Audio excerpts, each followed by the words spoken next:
It was 7:42 p.m., and I was folding laundry, just an ordinary Wednesday. Nothing fancy, nothing special.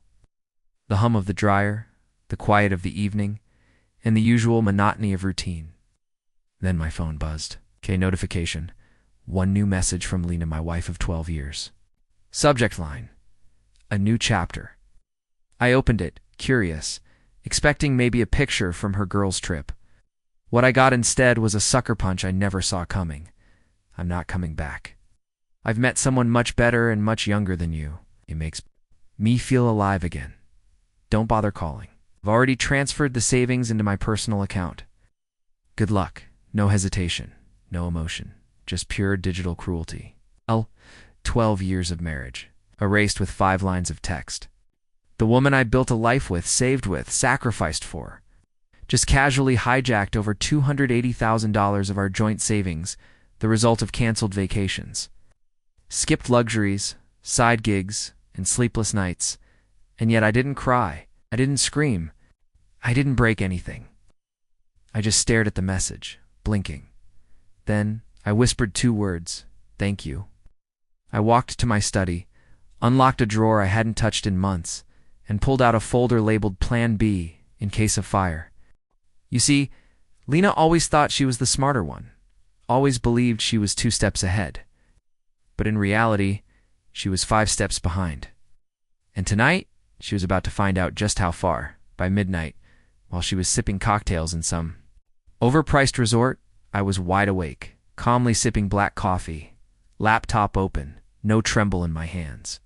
Her betrayal stung, but it didn't surprise me. You don't spend over a decade with someone like Lena without noticing the cracks, the increasingly frequent girls' trips, the mysterious smiles at texts, the suspiciously long gym sessions. So, a year ago, I started preparing.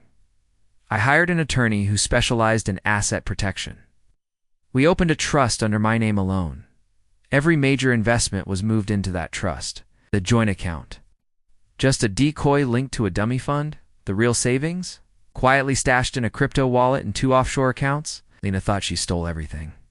What she actually stole was a booby-trapped account with $3,200 in it.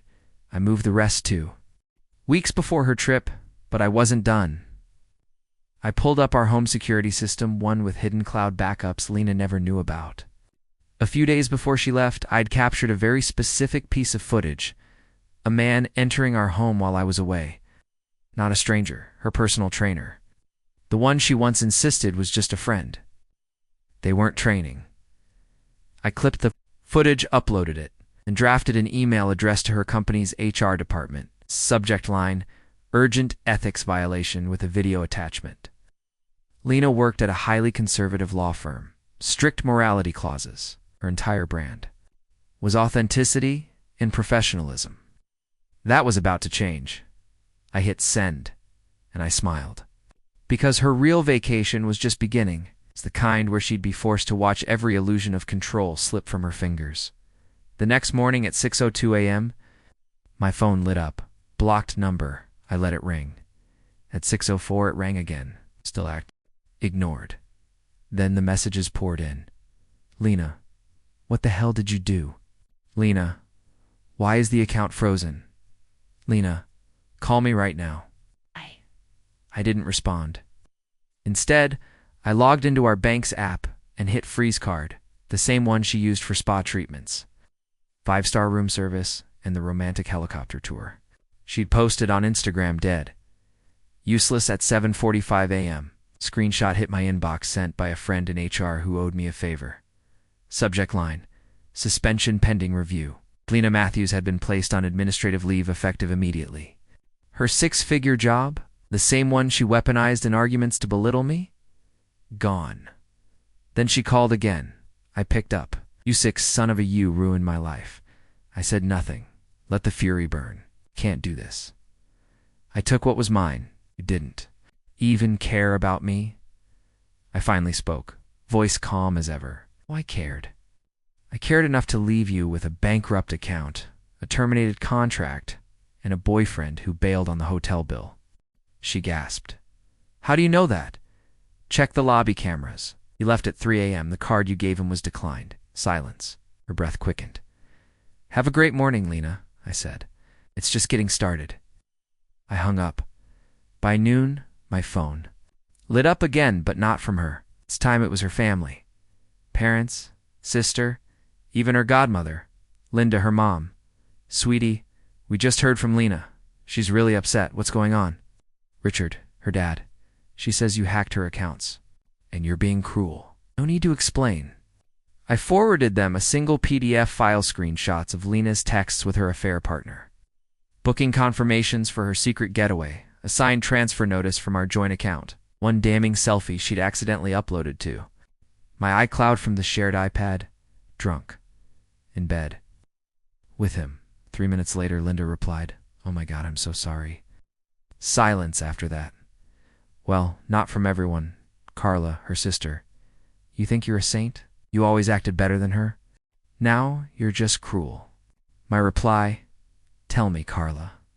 Was it your idea to help her funnel my inheritance into her personal account?" No response. Later that evening, I got a message from Lena's firm's legal department not addressed to me, but CC'd to my attorney. They wanted to verify the origin of the anonymous tip. Everything had been submitted legally, with time-stamped evidence. No forged documents, no lies, not petty, just precise. Then the media caught on. Lena's position was public-facing. Her image was her career, and screenshots leaked, especially one where she texted, "He's so stupid. I could take everything and he'd still thank me." The public turned. LinkedIn, flooded with angry comments. Instagram, lost thousands of followers overnight. By week's end, every social profile deleted, and still I wasn't done, she thought. She'd stolen my inheritance. Wrong, the real inheritance over $4.8 million was never accessible to her. It sat quietly in a trust set up by my late grandmother. What she moved was monopoly money. Decoy account linked to a shell company I created just to test her. My estate lawyer chuckled. She thought she won. He smiled. She just signed herself into a financial minefield. We filed a formal claim for attempted marital fraud. Technically tricky since we were still married. But with our prenups clauses on infidelity and misuse of funds, the path was clear. Meanwhile, her boyfriend Aiden. Karma showed up fast. "Remember the hotel in Tulum? That romantic trip," she bragged. "About online? It wasn't just a getaway. It was her pitch to Aiden, leave your girlfriend. Let's start a new life." Too bad Aiden's girlfriend. Lauren had found my vague message online. "If you think your partner is vacationing with my wife this week, check their GPS." She checked. And then dumped him on LinkedIn, with proof. And Lauren. She was HR director at the firm Aiden worked for. The next morning, Aiden's keycard was deactivated. Then Lena's phone lit up. "Aiden, you ruined everything. Don't contact me again." Lauren to Lena, "Enjoy your lies. Now you're both jobless."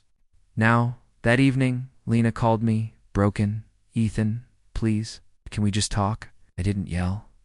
I didn't gloat. I just said, "The divorce papers arrive Friday. I've moved out. The house is owned by the trust. You have 10 days to vacate. Also, return the designer bags. You'll need the cash." I hung up. Blocked her number. 10 days.